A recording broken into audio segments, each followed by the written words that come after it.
চলে এলাম আজকে একটা নতুন গাছকৌটের কাজ নিয়ে। এইটা আমার ৩ নম্বর গাছকৌটের কাজ। গাছকৌটের ওপরে প্রথমেই বেস কালার হিসাবে আমি সাদাটা ইউজ করে নিয়েছি। মাটির থালা বলো, গাছকৌটো বলো, আর বিয়ের কুলো বলো, যে কোনো জিনিসের ওপরে আমরা যদি আগেই হোয়াইট কালারটা বেস কালার হিসাবে ইউজ করে নিতে পারি, তাহলে এরপরে যে কোনো কালারই ইউজ করি না কেন সেই সব কালারগুলো বেশ উজ্জ্বল দেখায়। একটা সময় ছিল যখন আমি রং তুলি আর ছবি আর বিভিন্ন রকমের আর্ট অ্যান্ড কাপ করতাম।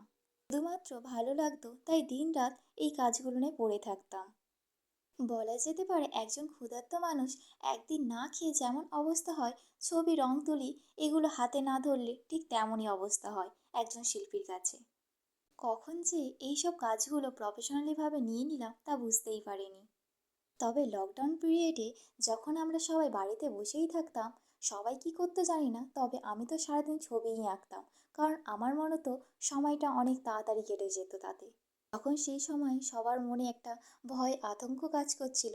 তখন আমি সারাদিন ছবি নিয়েই ভাবছিলাম, কিছু মনেই করতে পারছিলাম না যে কি হচ্ছে।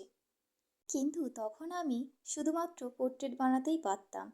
এছাড়া গাছকৌটো, কুলো বলো আর মাটির থালা পাঞ্জাবি বলো, আমি কিছুই করতাম না তখন। তারপর হঠাৎ এক বান্ধবী বলে, আমার জন্য একটা গাছকৌটো বানা না, আমার জন্য একটা মাটির থালা বানা না। আবার কেউ তো বলেই বসে যে পাঞ্জাবিটাও বানিয়ে দাও।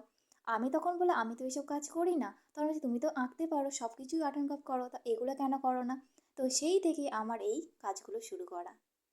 তারপর থেকে একের পর এক অর্ডারে কাজ নেওয়া। বন্ধুরা জানো তো, যখন আমরা কোনো কাজকে ভালোবাসি, সেই কাজটা করতে পছন্দ করি, বোধহয় তখনই ভগবান আমাদের এই কাজগুলো করার আরও অনুপ্রেরণা জাগিয়ে দেয় মনের মধ্যে। তারপর কথা বলতে বলতে আমার গাছকৌটোর কাজটা কমপ্লিট হয়ে গেল।